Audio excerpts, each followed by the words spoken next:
Melandi yang kami hormati, kepada Ibu Yani selaku narasumber, dan kepada Bapak Ibu Guru SD Negeri 1 Melandi yang kami hormati pula. Puji syukur kehadirat Allah Subhanahu wa Ta'ala yang melimpahkan segala rahmat-Nya sehingga siang hari ini kita semua dapat berkumpul dalam acara diseminasi budaya positif di SD Negeri 1 Melandi tanpa kekurangan atau halangan satu apapun. Salawat serta salam, marilah kita haturkan kepada Nabi kita Muhammad Sallallahu Alaihi Wasallam. Semoga Bapak Ibu semua senantiasa istiqomah mendapatkan dan melaksanakan apa-apa yang diajarkan oleh beliau.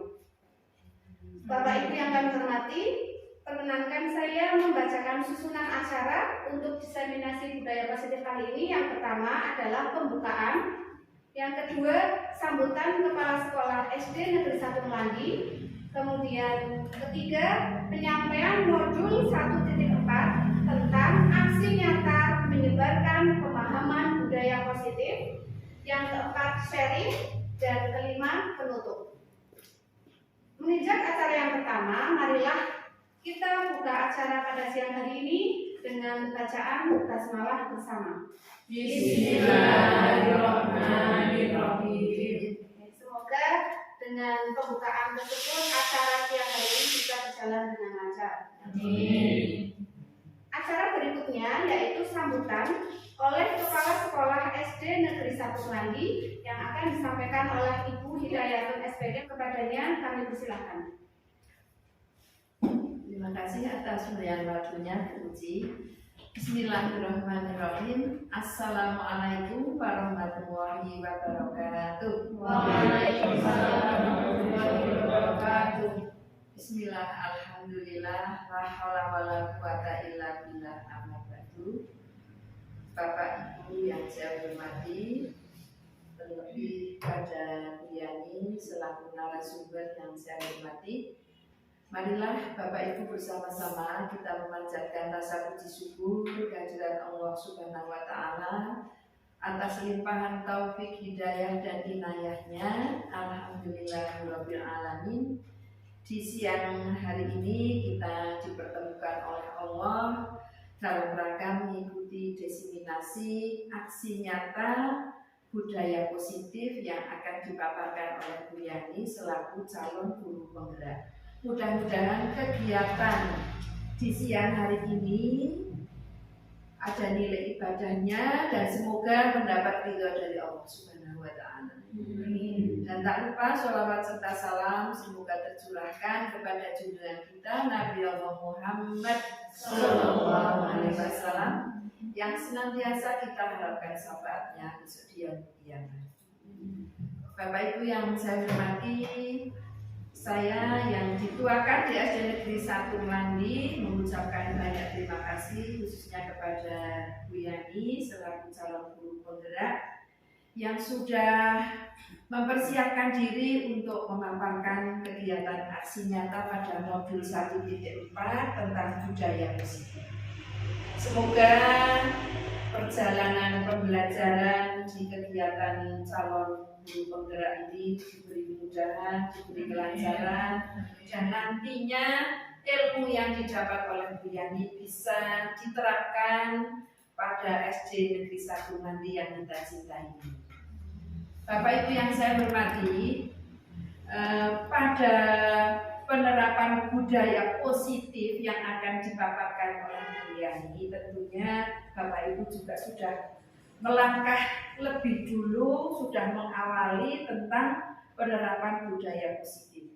Dan alhamdulillah untuk kegiatan budaya positif yang sudah kita lakukan, yang sudah dijadikan kegiatan nyata di SD 1 Melandi ini banyak sekali. Di antaranya kita sudah membiasakan dengan adanya program literasi yang kita laksanakan setiap hari Jumat, di mana dalam kegiatan literasi memang kita tujuannya melatih anak supaya minat bacanya tinggi, juga anak bisa memahami mengenai apa yang sudah dibaca. Nantinya anak juga bisa menulis atau merangkum tentang cerita atau isi bacaan yang sudah dibaca oleh peserta didik. Selain itu juga kita sudah membuat program dengan adanya senam bersama yang kita adakan setiap hari apa Bapak Ibu? Hari Selasa. Nah, alhamdulillah untuk kegiatan senam sudah terlaksana dan alhamdulillah juga setelah kegiatan senam selesai ada kegiatan penilaian lomba kebersihan yang kita adakan setiap hari Selasa. Dan petugas penilai itu dilakukan oleh guru piket. Sehingga kami mohon kesediaannya pada guru piket khususnya datang lebih awal memantau kebersihan setelah senam selesai. Silahkan untuk guru piket yang bersangkutan mengumumkan hasil penilaian kebersihan kelas. Sanggup Bapak Ibu? Sanggup. Ya, terima kasih atas kesanggupannya. Semoga budaya disiplin yang sudah kita programkan dan sudah kita laksanakan ini bisa ditingkatkan terus, bisa dipantau sehingga anak-anak merasa bangga ketika anak-anak sudah melaksanakan kewajiban atas perintah dari guru, maka anak-anak akan menerima haknya ketika ada pengumuman kejuaraan kebersihan kelas. Nah, anak-anak akan merasa termotivasi sekali untuk menjaga kebersihan kelas. Selanjutnya, selain kegiatan literasi, kegiatan senam, masih ada lagi Bapak Ibu, yaitu sebelum masuk anak-anak hafalan Asmaul Husna yang dipandu oleh Bapak Ahmadun selaku guru PAI. Namun tidak hanya Bapak Ahmadun saja yang memandu, Bapak Ibu juga punya kesempatan ketika Pak Ahmadun mungkin berhalangan tidak rawuh, nanti yang memandu, yang membimbing Bapak Ibu semua. Sanggup Bapak Ibu? Sanggup. Nah, kami sampaikan jazakumullah, semoga pengabdiannya Bapak Ibu, perjuangannya Bapak Ibu, kita niati ibadah. Jadi pembiasaan kedisiplinan yang sudah kita programkan ini harus terwujud dan semua harus ikut andil untuk mengembangkannya. Selain itu ada sholat jamaah juga monggo ini kita laksanakan dengan sungguh-sungguh. Kita sudah menyusun jadwal ketika Bapak Ibu pas ada kesempatan, tidak ada kesibukan yang mendesak, ketika mendengar adzan sebaiknya kita harus segera melaksanakan sholat berjamaah agar kita sebagai guru bisa dijadikan contoh oleh peserta didik. Dari Pak Madun selaku guru PAI juga punya kewajiban untuk memantau. Barangkali ketika jadwalnya anak-anak harus sholat berjamaah, tapi ada 1-2 anak mungkin yang melipir, mungkin ada yang tidak masuk ke musola, ke tempat ibadah yang sudah kita sediakan. Monggo Pak Madun harus berusaha untuk mengabsen. Sering diabsen ya Pak Madun? Alhamdulillah. Nah, dari Bapak Ibu guru kelas juga tidak ada jeleknya, selalu memantau, mengarahkan kepada anak-anak yang gilirannya pas hari itu ada kegiatan sholat berjamaah. Nah, Bapak Ibu yang saya hormati, selanjutnya di tiap-tiap kelas itu sudah dipasang tentang tata tertib, ya, tata tertib sekolah. Nah, monggo itu tata tertib sekolah juga perlu dilaksanakan oleh semua peserta didik. Mungkin Bapak Ibu juga tidak usah segan-segan untuk mengingatkan apabila masih ada 1-2 anak yang belum mematuhi tata tertib sekolah. Nah, saya memantau persis ini untuk kedatangan anak-anak di SD 1 Melati. Tidak ada yang terlambat. Kalau awal-awal tahun pelajaran mungkin ada 1-2 anak yang masih terlambat. Namun akhir-akhir ini di semester 1 akhir dan awal semester 2 ini alhamdulillah tidak ada anak yang datang terlambat. Selanjutnya Bapak Ibu mungkin di kelas juga kita sudah membuat program tentang keyakinan kelas. Sudah apa belum Bapak Ibu? Sudah. Alhamdulillah sudah semua. Nah silahkan untuk keyakinan kelas ini karena merupakan keputusan bersama yang dilakukan oleh peserta didik dengan guru, sehingga itu perlu diwujudkan, perlu dilaksanakan secara maksimal. Bapak Ibu punya kewajiban untuk memantau peserta didik yang mungkin tetap masih ada yang melanggar keyakinan kelas tersebut. Contohnya apa Bapak Ibu keyakinan kelas yang sudah Bapak Ibu terapkan di kelas? Misalnya kelas 6 mungkin Datang tepat waktu, selalu mengerjakan tugas yang diberikan oleh Bapak Ibu guru, membuang sampah pada tempatnya. Oke, mungkin untuk kelas 4 Bu Erni.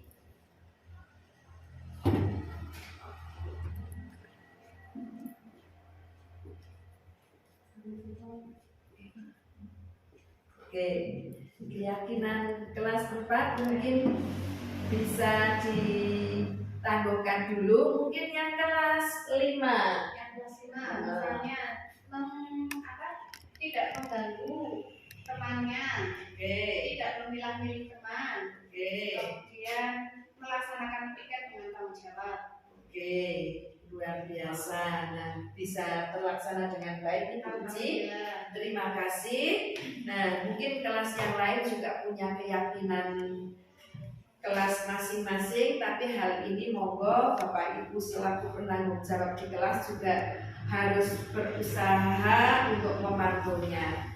Nah, saya tertarik sekali dengan pembelajaran yang sudah dilaksanakan oleh Bapak Ibu, terlebih untuk kelas 1 dan kelas 4. Karena sudah menerapkan kurikulum merdeka, mungkin di antara Bapak Ibu masih ada yang kurang paham dari 6 dimensi profil Pancasila. Nah, ini ke-6 ini memang harus kita laksanakan dan semua peserta didik harus mau melakukannya dengan penuh tanggung jawab. Yang pertama tentang apa Bapak Ibu mungkin ada yang ingat? 6. Beriman dan bertakwa kepada Tuhan Yang Maha Esa dan terhadap Tuhan. Oke, betul. Ya, mungkin yang kedua ada yang bisa membantu kami? Mandiri. Oh, yang kedua mandiri. Yang ketiga bergotong royong. Yang keempat, oke, berkebinekaan global. Dan yang kelima, nalar kritis. Dan yang keenam, kreatif. Apakah sudah diterapkan? Ini khususnya Bu Eva selaku guru kelas 1? Sudah, alhamdulillah ya. Semoga dengan adanya 6 dimensi profil Pancasila ini memang kita berusaha untuk menerapkan dalam kehidupan sehari-hari, baik ketika pembelajaran di kelas, pembelajaran di luar kelas, mungkin juga ketika anak-anak terjun di rumah tangga, di keluarga atau di masyarakat. Kita usahakan bersama semoga ke-6 dimensi profil Pancasila ini bisa terwujud dengan baik, bisa terlaksana dengan maksimal. Nah, Bapak Ibu yang saya hormati, selanjutnya untuk Bapak Ibu guru, kami tidak bosan-bosannya mengajak, menggerakkan Bapak Ibu untuk memanfaatkan PMM. Apa PMM Bapak Ibu? Oke, yang kemarin kami sudah membuat data list dan alhamdulillah dari 8 Bapak Ibu guru yang ada di SD 1 Melati semua sudah menggunakan, sudah memanfaatkan PMM. Semoga berkembang terus dan alhamdulillah untuk saya sendiri sampai hari ini sudah selesai 17 topik ya. Tinggal membuat aksi nyata. Mohon doanya, saya berusaha bismillah memberikan contoh yang baik pada Bapak Ibu semua. Mengapa? hal ini perlu kita lakukan karena dengan kita belajar melalui PMM, wawasan kita akan tambah dan tambah terus. Bismillah ya Bapak Ibu. Semangat tentang PMM. Semangat. Tidak ada kendornya, tidak ada loyonya. Semoga Bapak Ibu tetap diberi kelancaran, kemudahan dalam menyelesaikan PMM yang sampai hari ini sudah 17 topik. Selanjutnya tentang kedisiplinan positif ini, mari kita bersama-sama mendukung, kita bersama-sama saling berkolaborasi. Insya Allah tentang disiplin positif yang sudah kita terapkan, yang sudah kita laksanakan, peserta didik merasa termotivasi, peserta didik akan merasa bangga, dan itu sudah melekat di hati peserta didik semua. Dengan hal ini, selama melaksanakan pemaparan tentang aksi nyata pada modul 1.4 budaya positif, Bu Yani selamat melaksanakan tugasnya. Semoga bisa berjalan dengan lancar, diberi kemudahan, tidak ada kendala sedikit apapun. Terima kasih Bapak Ibu atas perhatiannya. Dari kami hanya itu yang dapat kami sampaikan, kurang lebihnya kami mohon maaf. Kami akhiri, astagfirullahaladzim, wabillahi taufiq wal hidayah. Assalamualaikum warahmatullahi wabarakatuh.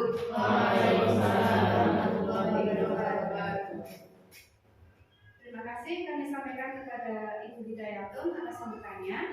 Kemudian tibalah ke acara inti, yaitu penyampaian modul 1.4 tentang aksi nyata menyebarkan pemahaman dan penerapan budaya positif. Kepada Ibu Yani kami persilakan. Terima kasih Bu Ji. Assalamualaikum warahmatullahi wabarakatuh. Waalaikumsalam warahmatullahi wabarakatuh. Kepada Ibu Hidayatun SPD selaku Kepala SD Negeri 1 Melati yang terhormat, kepada yang saya hormati Bapak Ibu guru beserta staf SD Negeri 1 Melati, marilah senantiasa kita memanjatkan puji syukur kita kepada Allah Subhanahu wa taala yang telah melimpahkan rahmat, hidayah serta inayahnya kepada kita semuanya, sehingga pada siang hari ini kita bisa bertemu di tempat ini dalam acara aksi nyata modul 1.4 tentang diseminasi budaya positif di SD Negeri 1 Melati ini tanpa ada halangan suatu apapun. Amin. Salam serta salam malah senantiasa kita junjungan kepada Nabi Muhammad SAW yang selalu kita nantikan syafaatnya di dunia maupun di akhirat kelak. Amin. Sebelumnya saya ucapkan terima kasih sekali kepada Bapak Ibu semuanya yang telah berkenan untuk meluangkan waktunya dalam kegiatan diseminasi budaya positif di SD 1 Melati ini. Sebelumnya saya perkenalkan dulu untuk fasilitator saya, ini adalah Bu Liana, dan pengajar praktik saya adalah Bapak Afif Widianto. Salam dan bahagia. Dalam modul 1.4 yang saya pelajari, di sini ada 6 materi. Yang pertama yaitu kaitannya dengan disiplin positif dan nilai kebajikan. Materi yang kedua yaitu kaitannya dengan teori motivasi, hukuman, dan penghargaan serta restitusi. Yang ketiga yaitu tentang keyakinan kelas. Yang keempat, kebutuhan dasar manusia. Yang kelima, restitusi. Di sini ada 5 posisi kontrol. Dan yang terakhir yaitu tentang segitiga restitusi. Baiklah, untuk kita pelajari bersama, mohon maaf, sebenarnya saya di sini bukan termasuk menguji Bapak Ibu semuanya ya. Saya hanya melaksanakan tugas aksi nyata saya. Sebagai manusia, kita hendaklah selalu memiliki prinsip untuk selalu belajar sepanjang hayat kita. Manusia adalah makhluk pembelajar. Di dalam dirinya dan sepanjang hidupnya selalu ada hal-hal yang ingin diketahui dan dipelajari. Proses ini akan berlangsung selama mulai dari lahir sampai meninggal dunia. Maka dari itu adalah kesadaran kita untuk selalu belajar terus ditingkatkan. Kita pelajari yang pertama di sini yaitu kaitannya dengan disiplin positif dan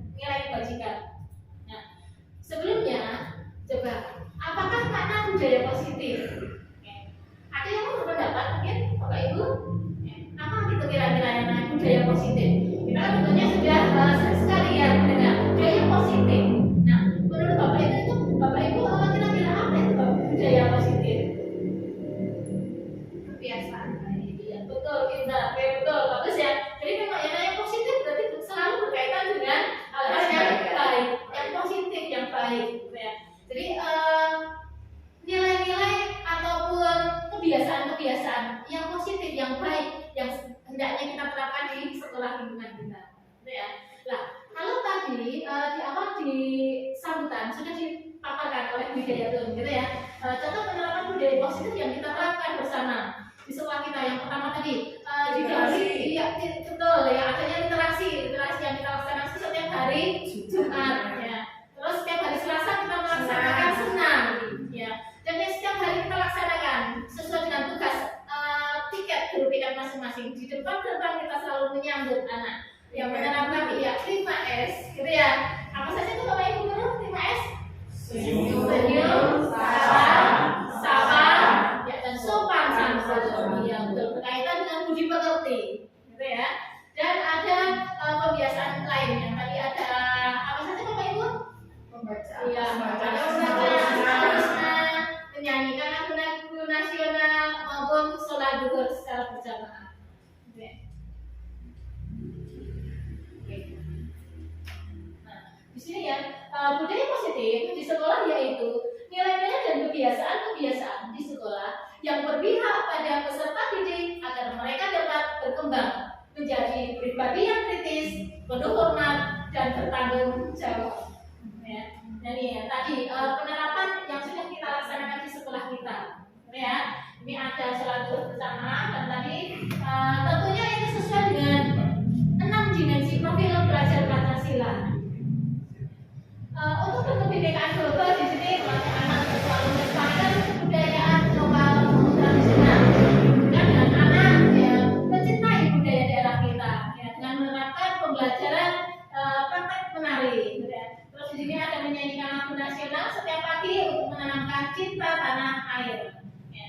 Untuk dimensi gotong royong kita sudah melaksanakan yaitu setiap bulan kita selalu memanggil wali murid ya untuk selalu mengadakan gotong royong di sekolah kita kaitannya dengan kegiatan kebersihan maupun menanamkan murid untuk selalu bergotong royong dalam segala hal ya, bersama dan saling peduli, saling tolong menolong. Ya. Untuk dimensi mandiri di sekolah implementasinya yaitu anak dibimbing untuk selalu mengerjakan tugas secara mandiri, ya, tidak tergantung pada orang lain. Kita tanamkan percaya diri dan penuh tanggung jawab. Untuk dimensi kreatif di sekolah, ya, anak di sini dilatih untuk menghasilkan karya-karya seni yang penuh dengan kreativitas anak-anak. Ya, kita tempelkan di dalam mading kelas. Ya.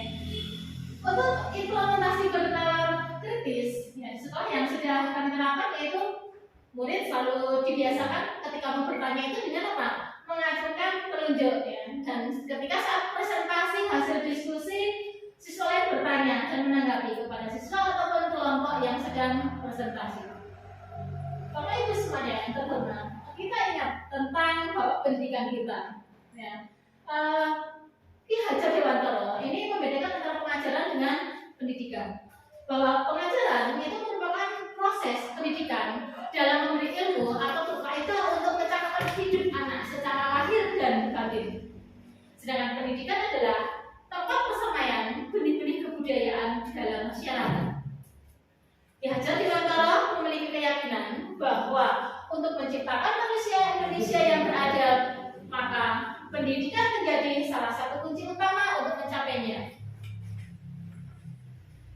Pendidikan dapat menjadi ruang pelatih dan bertumbuhnya nilai-nilai kemanusiaan yang dapat diteruskan atau diwariskan.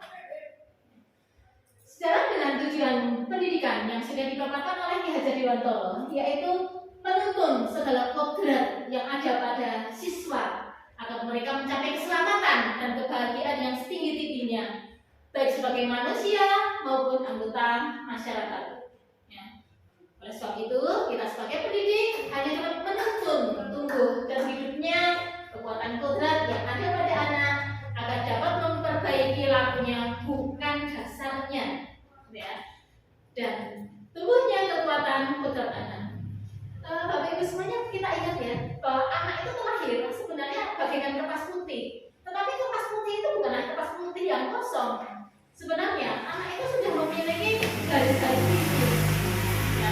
Nah, kita sebagai pendidik tentu tugas kita adalah menebalkan garis yang sama-sama itu sesuai dengan bakat dan minat yang dimiliki oleh setiap anak. Dari sini kita bisa melihat bahwa filosofi pendidikan Ki Hajar Dewantara bahwa semua anak itu terlahir dengan bakatnya masing-masing. Setiap anak memiliki bakat yang berbeda-beda.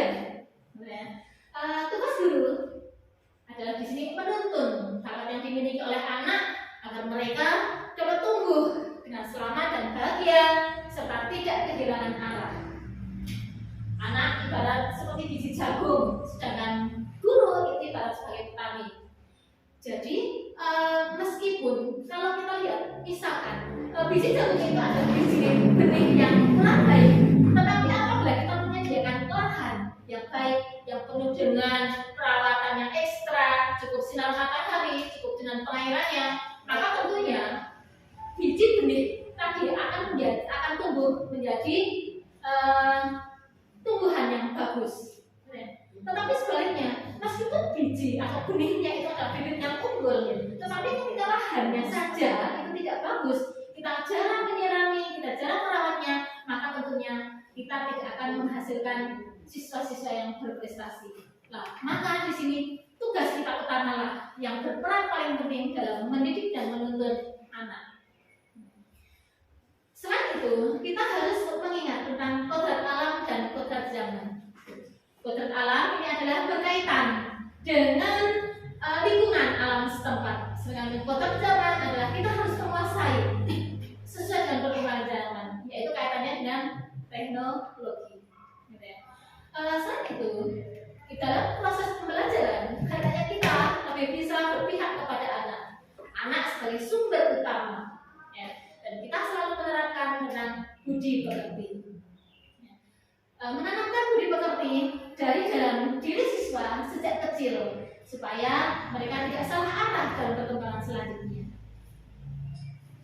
Di sini untuk membangun budaya yang positif, maka tentunya sekolah perlu menyediakan lingkungan yang positif, aman, dan nyaman agar murid-murid mampu berpikir, bertindak, mencipta dengan merdeka, mandiri, dan penuh bertanggung jawab. Nah, di sini ada teori kontrol yang dipaparkan oleh Dr. William Fraser, ya. Nah, di sini saya menginginkan coba Bapak Ibu semuanya mengepalkan tangan kita, ya, salah satu tangan yang kita kepalkan. Nah, yang kita genggam ini ibaratnya adalah harta yang paling berharga bagi kita, benar ya? Nah, sekarang coba Bapak Ibu pikirkan apa yang kira-kira harta paling berharga dalam diri kita. Setelah itu, coba teman yang ada di sampingnya merayu. Bisakah tangan yang ada yang di genggaman tangan kita ini dibuka atau bahkan diminta? Coba silahkan Bapak Ibu. Kira-kira ada tidak yang berhasil untuk membujuknya supaya membuka tangan yang ada di sini, kepalan tangan ini?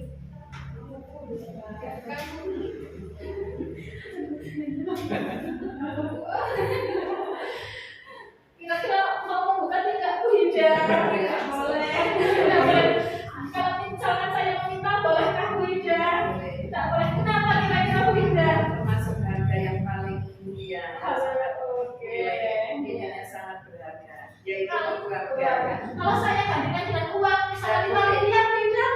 Tidak boleh. Ya, oke. Nah, ini lalu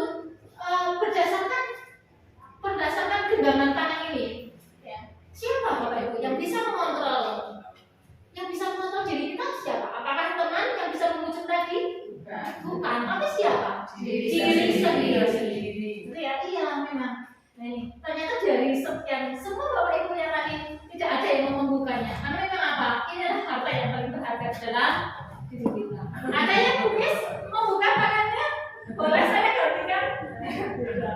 Oke. Dr. William Fraser ini meluruskan beberapa miskonsepsi tentang sebuah kontrol. Yang pertama yaitu ilusi guru mengontrol murid. Ya. Pada dasarnya kita itu tidak dapat memaksa murid. Seperti tadi, misalnya saya membujuk Bu Hida dengan rakyat iming-iming uang, ya, tapi Bu Hida tidak mau. Ya, kenapa? Karena memang saya tidak bisa mengontrol Bu Hida, tidak bisa memaksakan. Nah, di sini walaupun tampaknya guru itu sedang mengontrol perilaku murid, ya, hal demikian terjadi karena murid sedang mengizinkan dirinya untuk dikontrol. Jadi ketika ada yang mau membuka kepala tangan tadi, sebenarnya hanya untuk saat saja. Ya. Selain itu, yang kedua, ilusi bahwa semua pengobatan positif, efektif, dan bermanfaat. Pengobatan positif atau bujukan adalah bentuk-bentuk kontrol. Segala usaha untuk mempengaruhi murid atau mempengaruhi suatu perilaku tertentu adalah suatu usaha untuk mengontrol murid tersebut. Yang ketiga, yaitu ilusi bahwa kritik dan membuat orang merasa bersalah itu dapat menguatkan karakter. Ya. Dengan menggunakan kritik dan rasa bersalah untuk mengontrol murid menuju pada identitas gagal. Mereka belajar merasa buruk tentang diri mereka. Ya. Mereka mengembangkan dialog diri yang negatif. Kadang-kadang sulit bagi guru untuk mengidentifikasi bahwa mereka melakukan perilaku ini karena seringkali guru cukup menggunakan suara halus ya, untuk menyampaikan pesan di hati. Dan yang terakhir yaitu ilusi bahwa orang dewasa memiliki hak untuk memaksa. Orang dewasa percaya bahwa mereka memiliki tanggung jawab untuk membuat murid-murid berbuat hal-hal tertentu. Anak-anak masih polos, kita terkadang memaksanya, gitu ya. Apapun yang dilakukan itu dapat diterima selama ada sebuah kemajuan berdasarkan sebuah pengukuran kinerja. Pada saat itu pula orang dewasa akan menyadari bahwa perilaku memaksa itu sebenarnya tidak efektif, ya, untuk jangka waktu panjang dan sebuah hubungan permusuhan di sini akan terbentuk. Nah, bagaimana seseorang bisa berubah dari paradigma stimulus respon kepada pendekatan teori kontrol? Stephen R. Covey mengatakan bahwa bila kita ingin membuat kemajuan perlahan, sedikit-sedikit ubahlah sikap atau perilaku Anda. Namun, bila kita ingin memperbaiki cara-cara utama kita, maka kita perlu mengubah kerangka acuan itu. Ya. Ubahlah bagaimana Anda melihat dunia, bagaimana Anda berpikir tentang manusia. Ubahlah paradigma Anda, skema pemahaman, dan penjelasan aspek-aspek tertentu dalam skala realita. Nah, tadi di sini, bisakah kita mengontrol seseorang? Tentunya tidak bisa ya. Kita tidak bisa mengontrol orang lain. Ya. Juga pemaksaan ada saat bujukan gagal, gitu ya. Tapi kalau untuk teori kontrol ini kolaborasi seharusnya kita kolaborasi dan konsensus menciptakan pilihan-pilihan baru. Nah, berkaitan dengan budaya positif, kita tentunya tidak lepas dengan kata-kata disiplin positif. Ya. Kata disiplin itu seringkali dikaitkan dengan sebuah tata tertib yang dilakukan seseorang supaya dia patuh. Nah, tokoh pendidikan kita di acara menyatakan bahwa di mana ada kemerdekaan, disitulah harus ada disiplin yang kuat. Meskipun disiplin itu bersifat self disiplin, yaitu kita sendiri yang mewajibkan kita dengan sekeras-kerasnya, tetapi itu sama saja. Sebab jika kita tidak dapat melakukan self disiplin, wajiblah penguasa lain mendisiplinkan diri kita. Dan peraturan demikian itulah harus ada di awal suasana yang merdeka.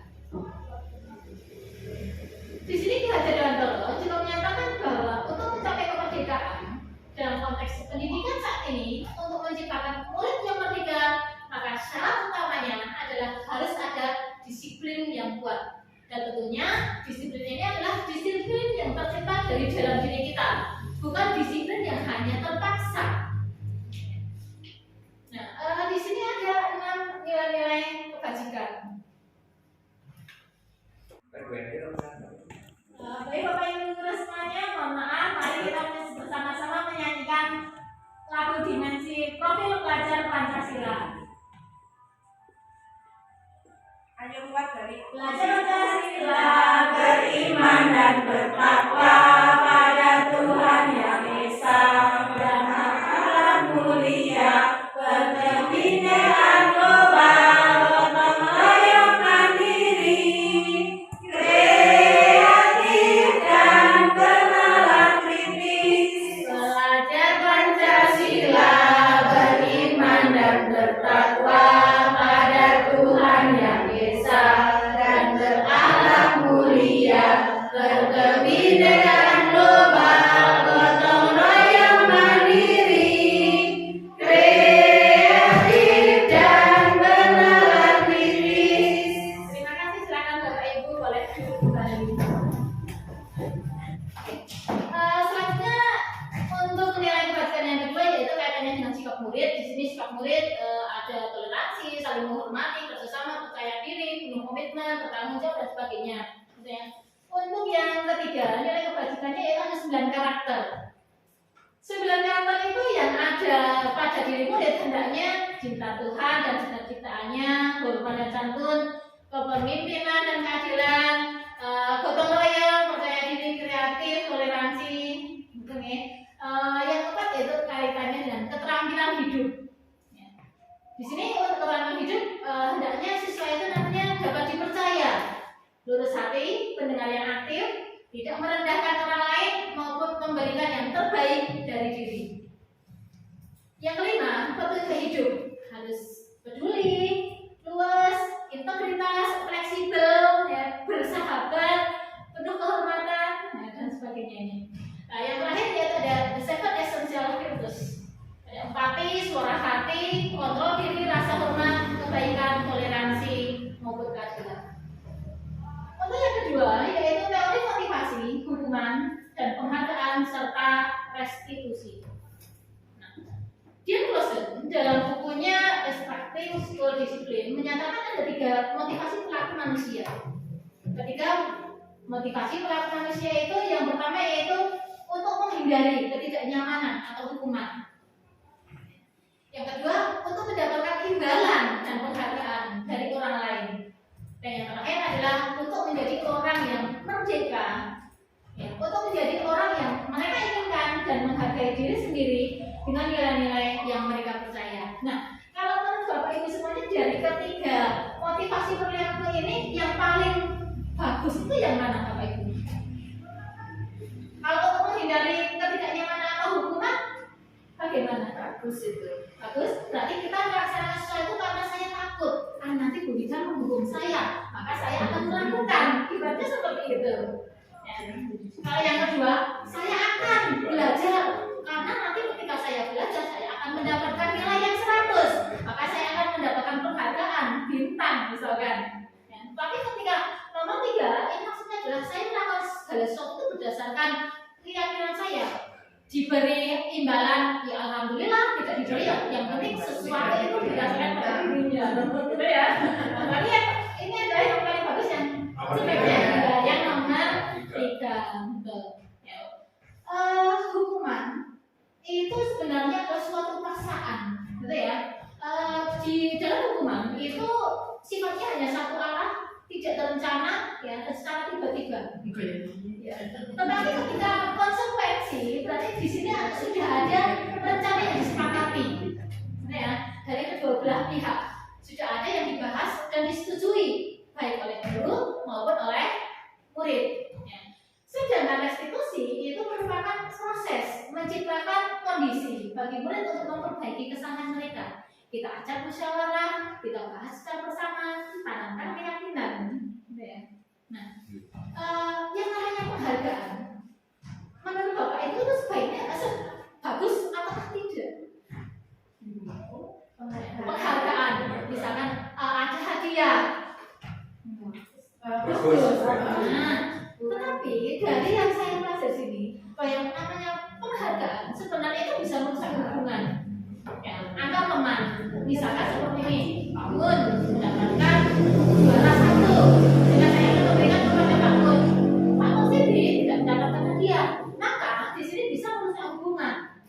sikap iri, cemburu.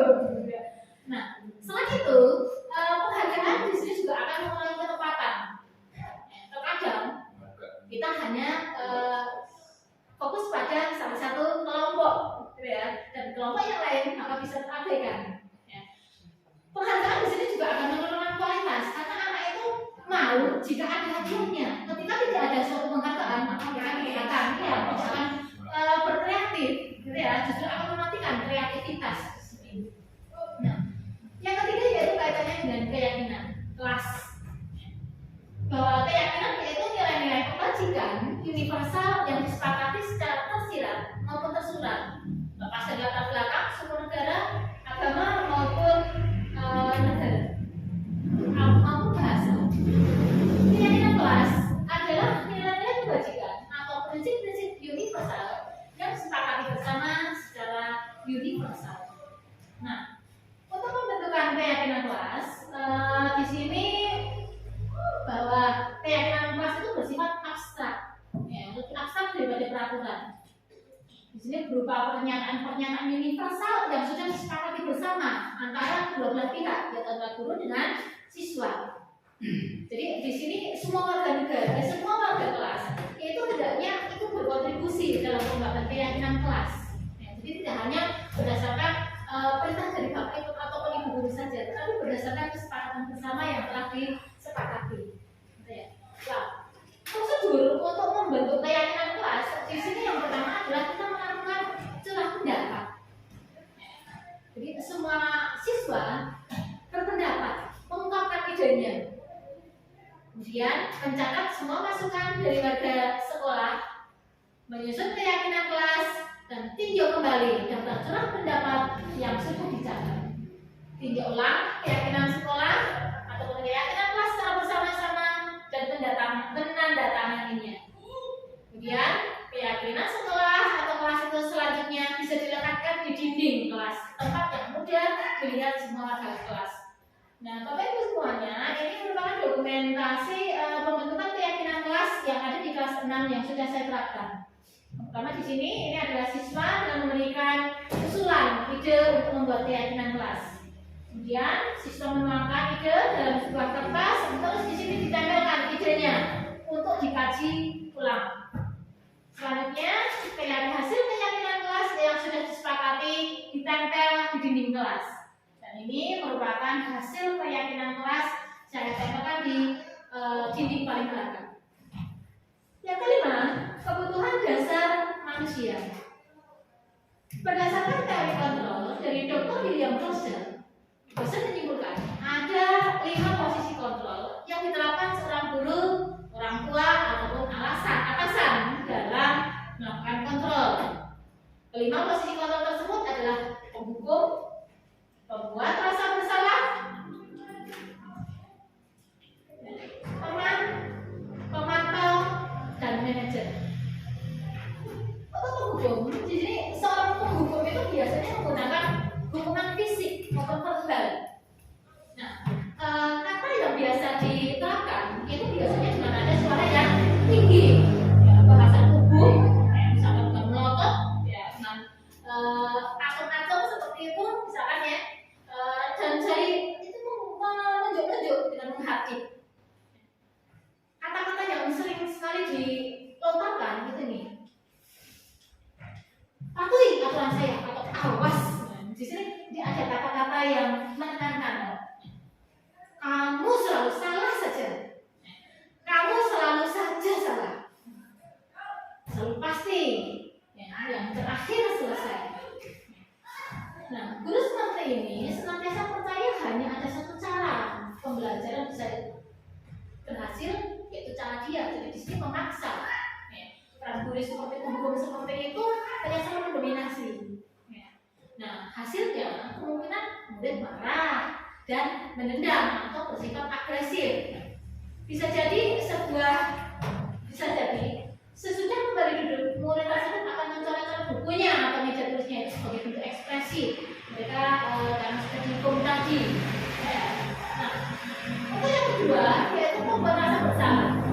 Pada posisi ini biasanya guru akan bersuara lebih lembut, membuat rasa bersalah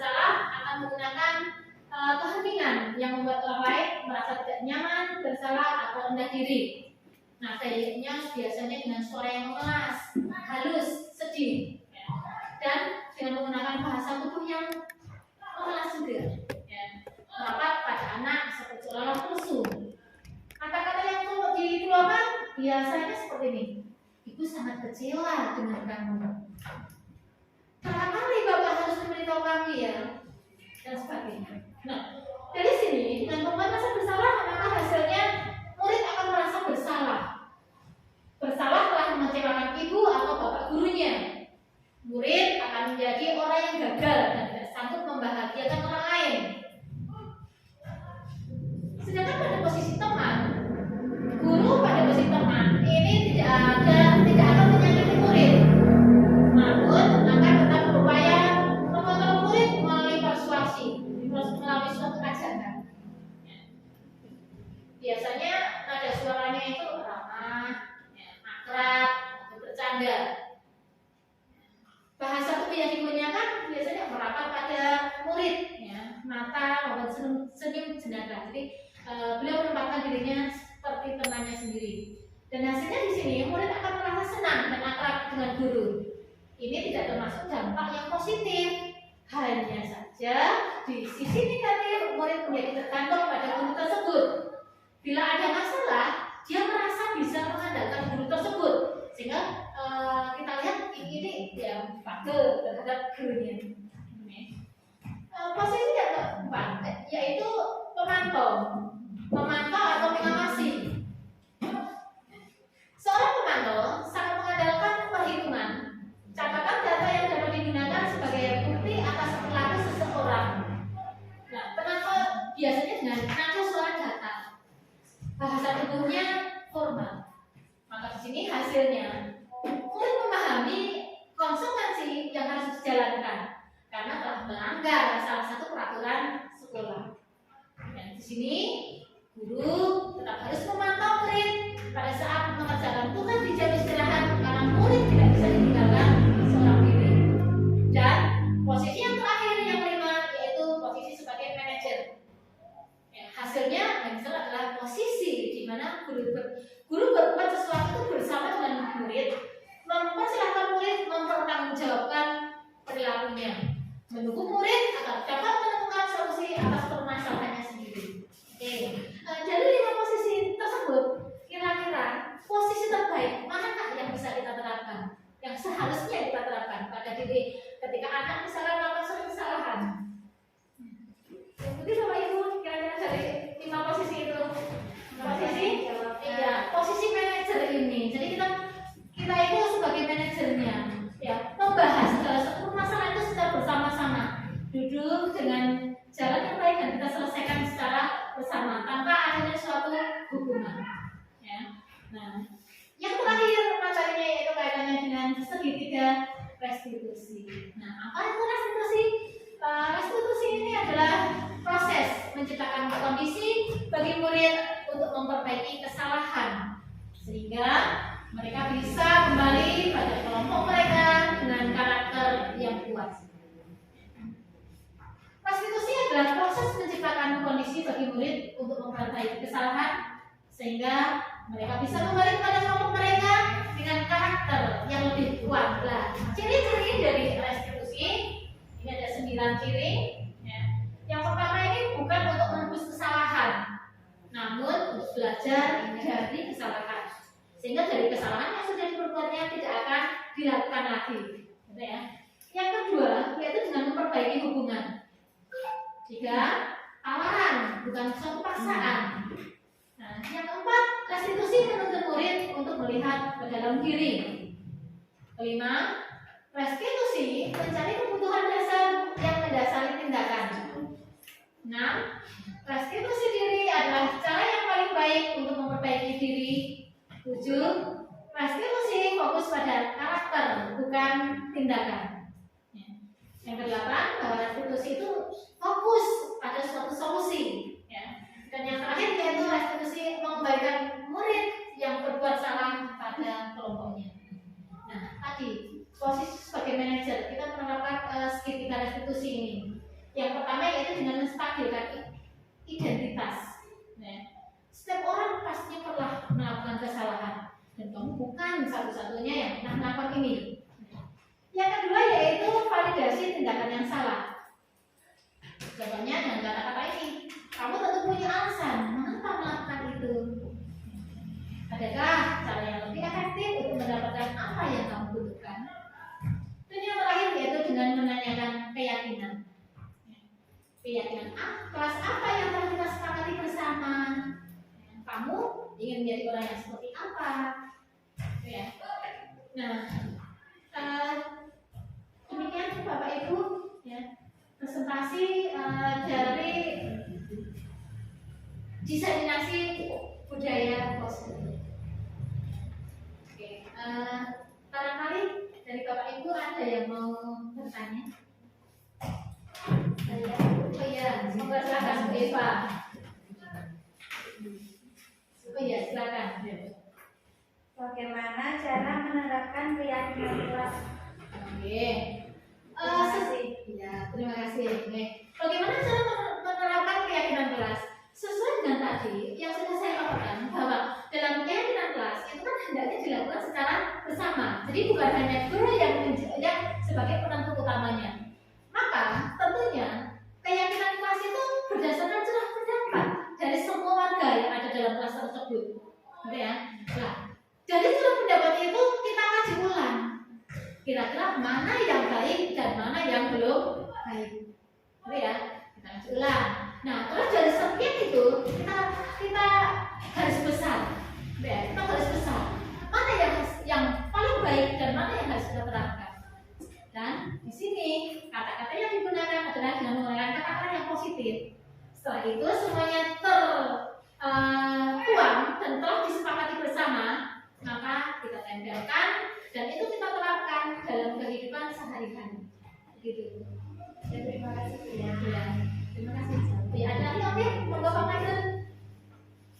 Berkaitan dengan budaya positif tadi, bagaimana langkah-langkah yang harus dilakukan agar siswa mampu menerapkan budaya tersebut di sekolah. Oh iya, terima kasih. Barangkali ada kalau ini yang menjawab. Jadi gini, budaya positif itu hendaknya ditanamkan sejak awal. Dan tentunya ketika penerapan budaya positif itu tidak terputus-putus. Artinya apa? Dilakukan secara konsisten dan terus-menerus berkesinambungan. Iya, secara kontinu, betul sekali Bukis. Gitu ya. Sehingga diharapkan dengan kebiasaan yang kecil itu akan melekat dalam diri anak tersebut, sehingga anak akan melakukan segala sesuatunya secara terbiasa dan bukan merupakan suatu paksaan. Oke, kalau ini ya. Atau barangkali ada yang mau menambahkan dari jawaban saya? Sudah, begitu Pak Dokter. Terima kasih. Barangkali ada lagi yang lain? Demikian, terima kasih Bapak Ibu. Mohon maaf apabila banyak sekali kekurangan maupun kesalahan yang saya sengaja ataupun yang tidak sengaja. Untuk solusinya saya kembalikan ke selaku pembawa acara. Terima kasih. Saya akhiri. Assalamualaikum warahmatullahi wabarakatuh. Waalaikumsalam warahmatullahi wabarakatuh. Demikian Bapak Ibu, materi yang telah disampaikan oleh Yani secara garis besar pentingnya nilai-nilai budaya positif kita terapkan, kita lestarikan di sekolah kita pecinta SD Negeri 1 Mani. Untuk acara yang terakhir yaitu penutup. Demikian Bapak Ibu, acara ini telah disampaikan oleh Yani, sekaligus tadi ada beberapa sharing dari Bapak Ibu. Untuk kemudian semoga budaya-budaya positif dari sekolah kita yang sudah berjalan bisa terus dilestarikan. Apabila perlu mungkin ditambah lagi budaya-budaya positif yang lainnya sesuai dengan disiplin positif yang telah disampaikan tadi. Untuk acara berikutnya yaitu penutup. Marilah kita tutup acara siang hari ini dengan bacaan hamdalah. Alhamdulillah. Nah, dengan bacaan tersebut berakhirlah acara hari ini. Mohon maaf bila ada salah-salah kata maupun tindakan yang kita lakukan. Kami akhiri, wabillahi taufiq wal hidayah. Wassalamualaikum warahmatullahi wabarakatuh. Waalaikumsalam warahmatullahi wabarakatuh. Bangun dan bukalah matamu,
wabarakatuh.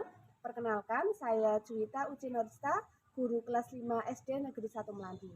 Saya kemarin telah mengikuti program diseminasi modul 1.4 yang telah disampaikan oleh Ibu Yani Sulistianingrum, dan saya tertarik dengan materi salah satunya adalah tentang segitiga restitusi, di mana ketika ada siswa yang melakukan kesalahan, tidak melulu kita langsung memberi sanksi, tapi yang pertama menurut segitiga itu kita harus menstabilkan atau mencari tahu akar masalahnya dulu, kemudian kita bisa memvalidasi masalahnya, kesalahannya, dan baru kita akan kembali ke keyakinan kelas yang telah disepakati. Begitu saja menurut saya pemaparan dari Bu Yani sangat bagus. Terima kasih. Wassalamualaikum warahmatullahi wabarakatuh.